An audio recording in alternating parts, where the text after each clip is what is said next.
Magandang buhay! Welcome sa aking channel. Welcome sa aking channel. Parang arte ka naman. Welcome sa aking channel.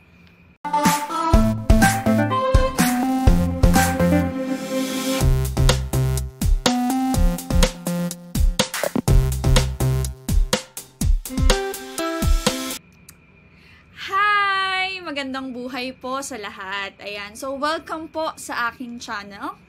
Kung bago po kayo dito, huwag kayong mag-alala. Bago lang din ako. Ayan. So, kung hindi pa po kayo nakapag-subscribe sa aking YouTube channel, ayan. So, baka naman. Ayan. So, baka naman pwede pong pasubscribe sa aking channel. Dito po ako mag-update ng mga videos, educational videos about sa specialization ko na Filipino. Pero, yung mga i-upload kong videos ay pwede rin namang makatulong sa iba't ibang subjects. Ano po, especially sa mga students, student teachers, and teachers na kagaya ko. Okay, so ang video na to ay ginawa ko para muna i-introduce yung sarili ko, no? So, pakilala ko muna yung sarili ko, baka mamaya naniniwala kayo sa mga pinagsasabi ko na hindi nyo man lang ako nakikilala. Ayan, so panoorin po tong video na to, pagpupatuloy ng video na to para ipakilala ko yung aking sarili at sagutin ng ilan sa mga questions mula sa aking mga FB friends para sa aking YouTube intro video. Ayan, so magchikahan lang tayo today dahil hindi pa naman ako mag-upload ng mga educational video. So, itong video na to ay para lang ipakilala muna yung sarili ko, no? Nasa sa inyo kung papakinggan nyo. Okay. Ayan, so ako nga pala si Miss Lindsay H. Maglalang. Pero tinatawag ako ng aking mga estudyante na Binibining Lindsay H. Maglalang. Ayan, so 25 years old.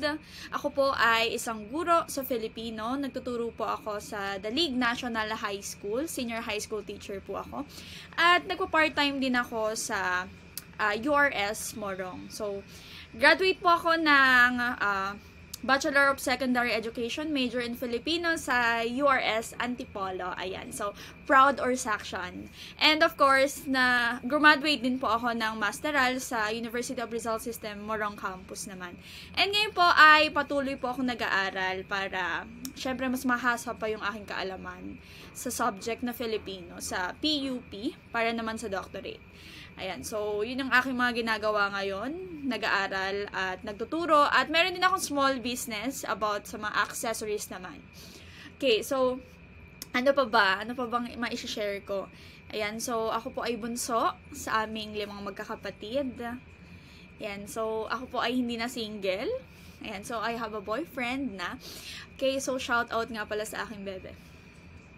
Ayan, so pasensya na kayo ha, medyo nahihiya pa ako sa pagsasalita. Nahihiya yarn. Okay, so meron naman ako dito mga sasagutin galing sa Facebook ko. Ayan, so naggawa ko ng story para kung may mga questions man, yung mga FB friends ko, to know more about me. Ayan, sige po. Ayan, meron dito mga questions. So, meron dito mga 15. Wow, 15 ang nagtanong. So, isa-isahin natin, nasagutin natin yung mga tanong nila. Sanang walang mat dito. Okay, so, ang unang tanong ay galing kay Chinky. Ayan, so, sabi niya, ano pong skincare routine nyo, madam? Ganda nyo talaga. Okay. Ayan, so, first of all, thank you po sa appreciation sa aking beauty, kung meron man.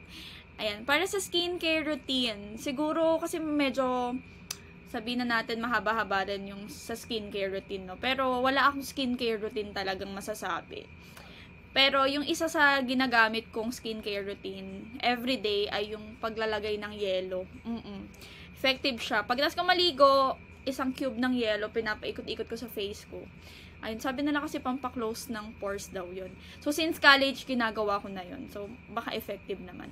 So, yung ibang skincare routine, kung meron pa man, pero sabi ko nga, sobrang minimal ng mga skincare routine na meron ako. So, yun lang. Isa lang yun. Bali, 2 lang talaga or tatlo yung skincare routine ko na i-share ko. Pero, ayun yung isa. Yung paglalagay ng yellow every morning. And then, next question. Hi, ma'am. Kung hindi po kayo nag-teacher, okay, ano po kaya ang ginagawa nyo ngayon? So, kung di ako nag-teacher, siguro, gusto ko kasi talaga ay maging lawyer before. Pero dahil nga hindi naman ganun kayaman at sobrang tagal din nung nung course na yon, kaya teacher na lang din yung pinili ko. Pero ganun pa man, nag-e-enjoy naman ako sa pagiging teacher ko ngayon. Hindi naman ako nagsisi na ito yung pinili kong profession. Another thing, siguro gusto ko rin kasi ng business. Kaya nga kahit teacher na ako ngayon, ay meron pa rin ako small business. Ayan. So, may sideline pa rin. Next question naman, mga students ko to before, mga teacher na sila yung nagtatanong. From Laika naman. So, yung kaninang question ay from Ezekiel. Ngayon naman ay kay Laika, Ma'am Laika. So, mga teachers yung tatlong una-una, no? Paano po ninyo na ma-manage ang oras, ma'am? Yun lang po. Okay, so paano ko ba na ma-manage yung time ko, no? Kasi sa totoo lang, ako po ay nagtuturo, nag-aaral, nagbi-business. Kasi dinagdag ko pa tong YouTube, no? Pero, paano ko nga ba siya minamanage yung time ko? So, una, syempre, sineset ko muna yung goal ko sa araw, sa bawat araw. Ano ba muna yung dapat kong gawin? Ano ba yung dapat unahin? Ano ba yung mas mahalagang unahin? Ano ba yung deadline na? So, inaayos ko siya. Meron ako ditong sinusulatang papers. At lagi ko rin sinusulat yung mga ginagawa ko kasi sa sobrang dami, minsan nakakalimutan ko na siya. So, importante na nagno-notes tayo ng mga ginagawa natin. Tsaka may date kung kailan ba talaga kailangan yon.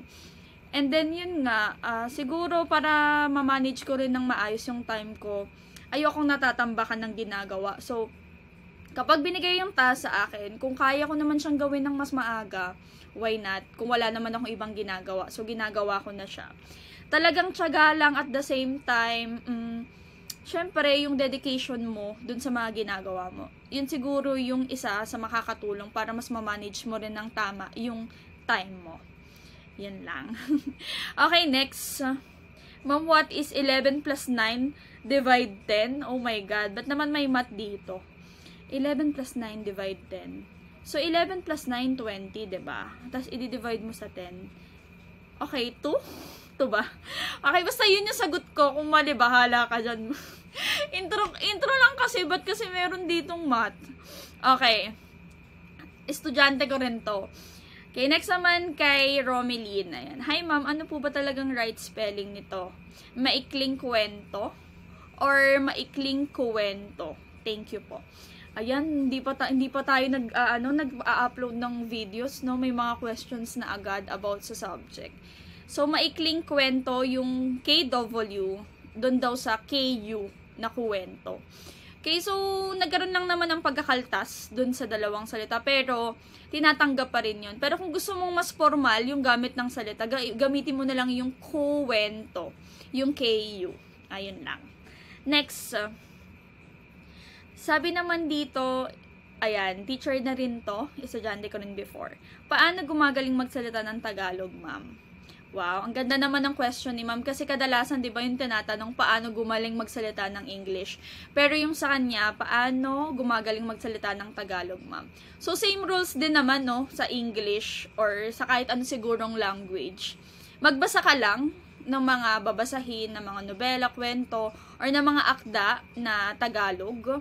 Gamitin mo lang siya sa pang-araw-araw na konversasyon. So, sa palagay ko, doon masasanay ka na magsalita ng Tagalog.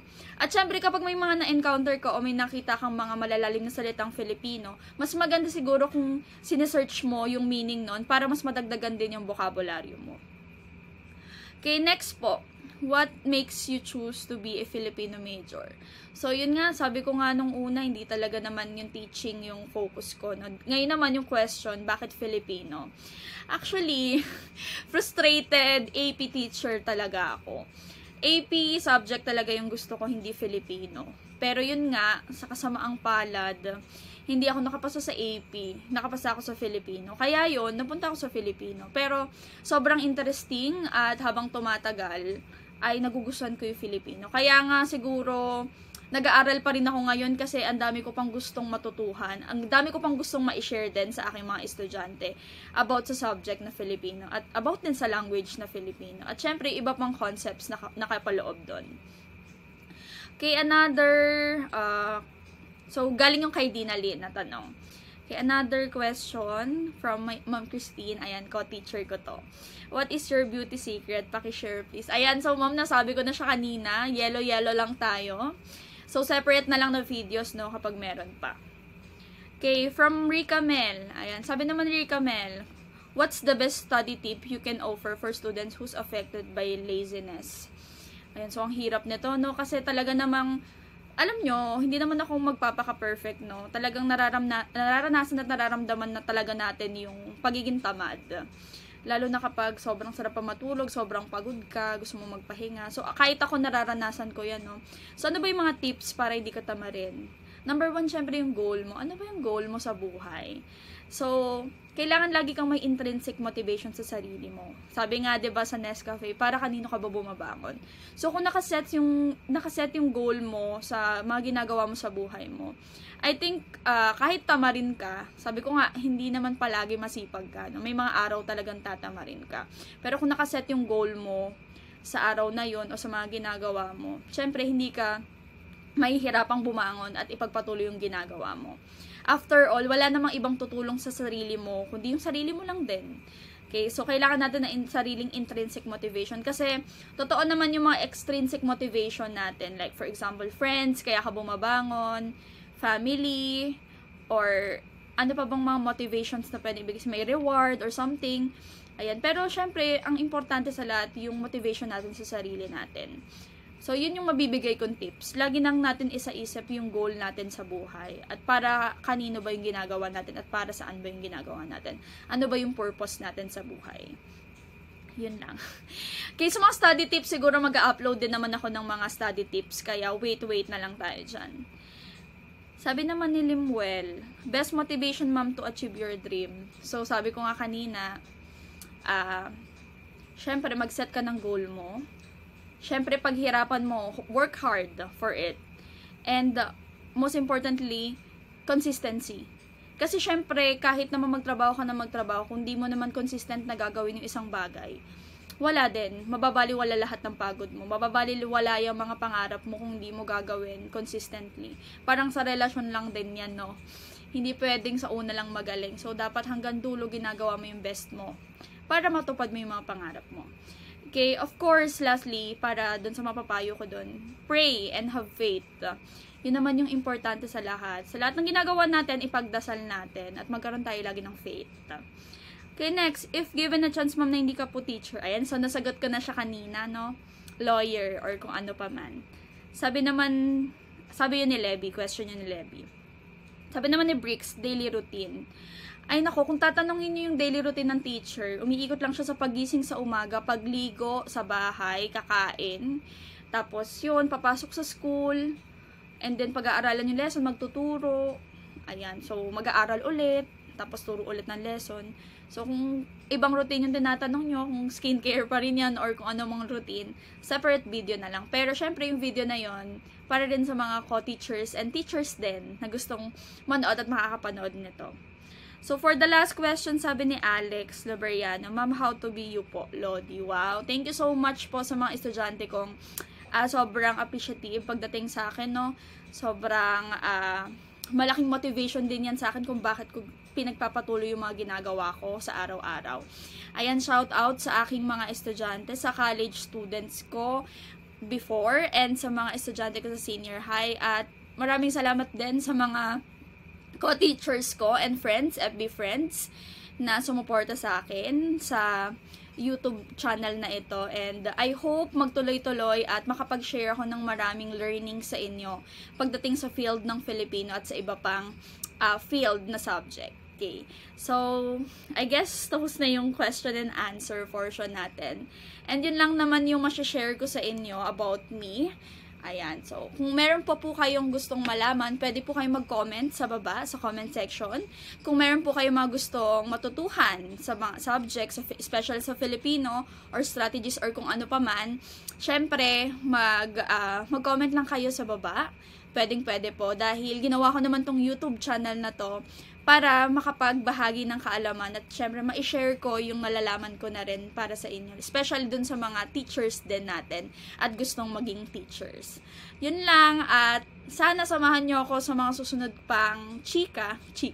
Okay, sa mga susunod pang videos na aking i-upload. So, thank you so much sa opportunity na ito na binigay sa akin. So, pagbubutihan natin. Ayun lang, wala nang question. Kung meron kayong mga, kung gusto nyo mapanood yung mga videos ko, click lang natin ang notification para updated kayo sa mga videos ko. Yun lang, bye-bye! Salamat sa pakikinig. God bless po sa ating lahat.